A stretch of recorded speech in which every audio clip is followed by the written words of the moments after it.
She shared with Alexa the types of conditions she treats and why she chose this specialty over other medical specialties. We're here with Dr. Lori Grand, and she is a foot and ankle surgeon. So go ahead and tell me a little bit about what you do. Okay. Like you said, I am a foot and ankle surgeon, but also known as a podiatrist. So the only thing I treat is the foot and the ankle. So I treat everything encompassing anything that has to do with the feet, anywhere from like an ingrown toenail to an ankle fracture, ankle sprains, anything encompassing the foot or the ankle, anything from below the knee down. So what is your educational background? I did my 4 years of undergraduate, so 4 years of college, and then I did 4 years of podiatry school. Podiatry school is actually separate than medical school. It's a different, there's 8 in the country now.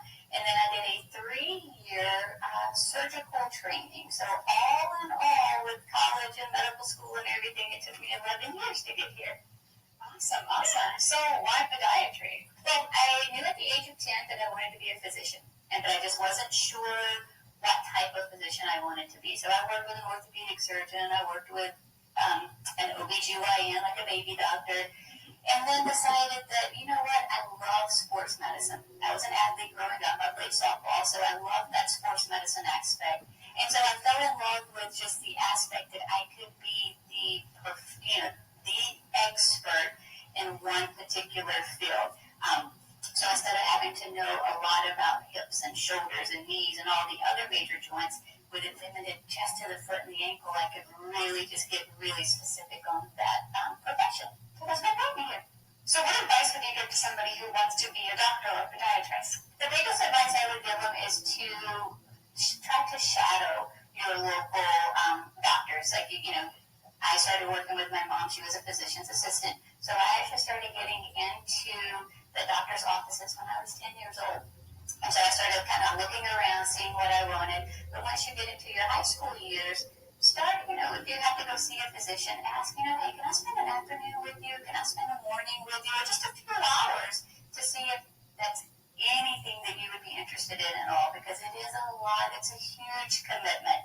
So I would definitely recommend that they try to shadow different doctors to see if that's something they would be interested in. Awesome. So who would I talk to if I wanted to shadow a doctor?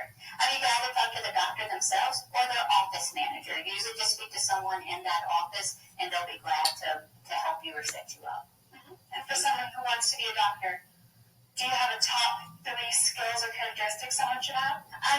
The number one is actually compassion. Like, you gotta be compassionate when it comes to being a physician. So compassion, patience, and great determination. You gotta have that will to hang in there and give it all you got.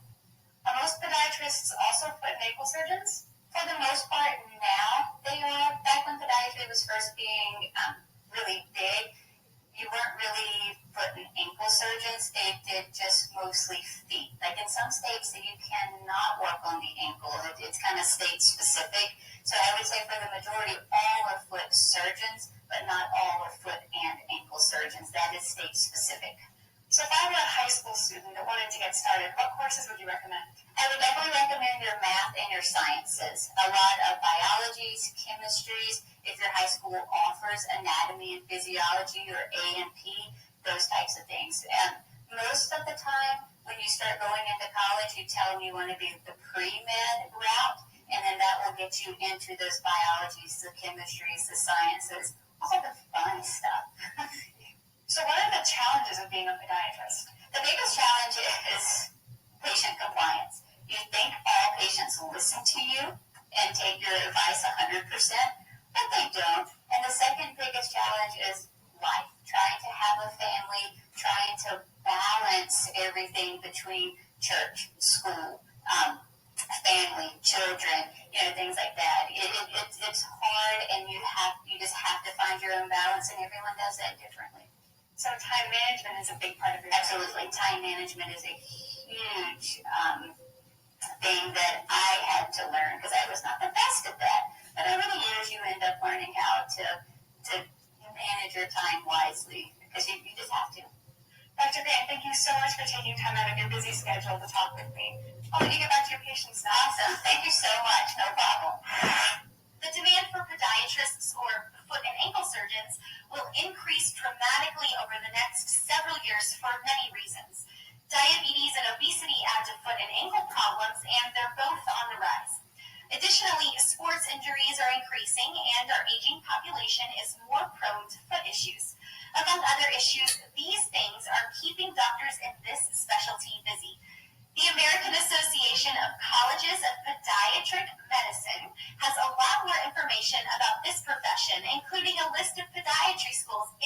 United States.